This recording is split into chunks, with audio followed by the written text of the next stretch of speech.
Hey everyone. If you've been to my channel before, welcome back. And if this is your first time seeing me, my name is Ross. I'm an intuitive counselor, and my passion is helping women and men who are tired of living their lives for others and feel ready to put themselves first.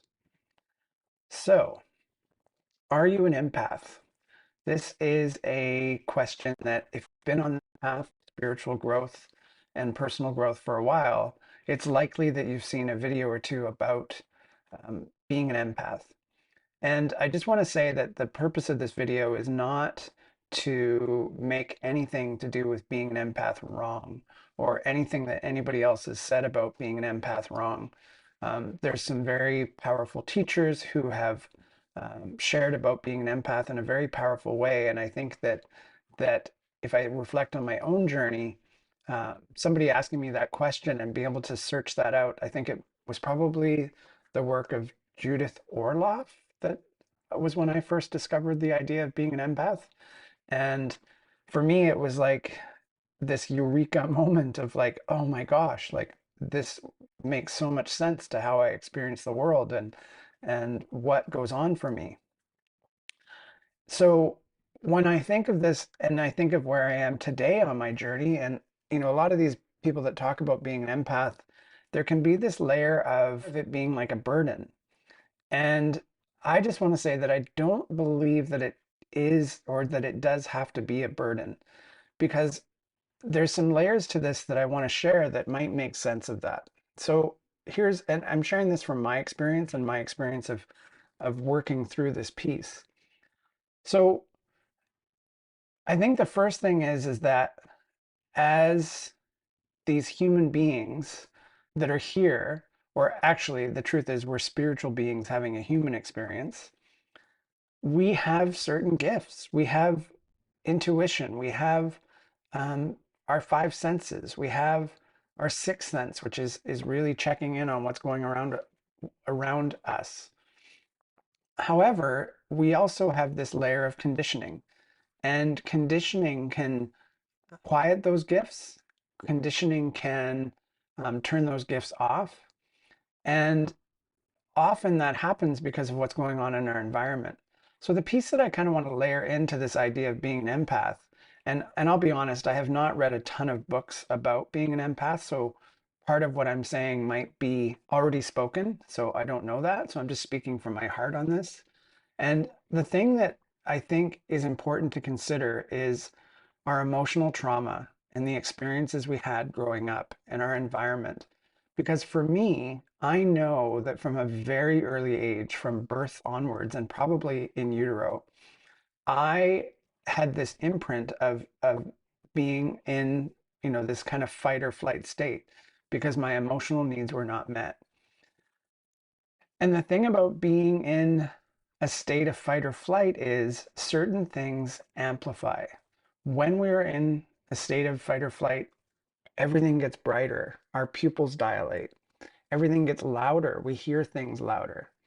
And we are in the state of ready to run. We become hyper vigilant. We're scanning our environment constantly for cues of safety and cues of threat. And always anticipating what's going to happen next. What is going to trigger me? What is going to happen in my environment that's going to cause me stress?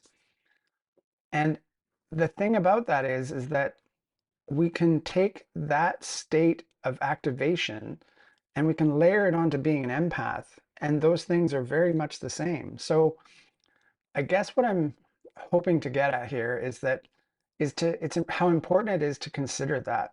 Because when I think of my own journey and the work that I've done, I was very hypervigilant early on in my journey when I first became aware of this and looking back actually. And now I have a degree of regulation in my nervous system and I'm not as hypervigilant. I'm not scanning for threats. I still do it. Don't get me wrong. It's a deep part of me, but it isn't to the point that it's affecting my everyday. And I think what is rising because of that space is my actual gifts, my intuition, my inner knowing, my sense of safety, security, and my awareness of my surroundings. and my awareness of the people I'm working with. And so I just want to give this piece because I feel like it's this intricate, layered experience that yes, you can call yourself an empath, or you can also look at it as you are a nervous system having an experience in this world, and your nervous system is tuned to the experiences you've had. And and you have these gifts that you bring. And so it's like a chicken and egg kind of conversation. But the reason this is important is if we and you know, this idea of the label of being an empath is a perfect doorway to create some understanding and awareness. And there's always this opportunity to look at our emotional trauma, the experiences we've had through our life, and do the work we need to do to reconcile that. And so, yeah, I think I made my point. Really just wanting to layer in these pieces around our nervous system flexibility and how that might be impacting what we call being an empath. So I think I'll leave it there.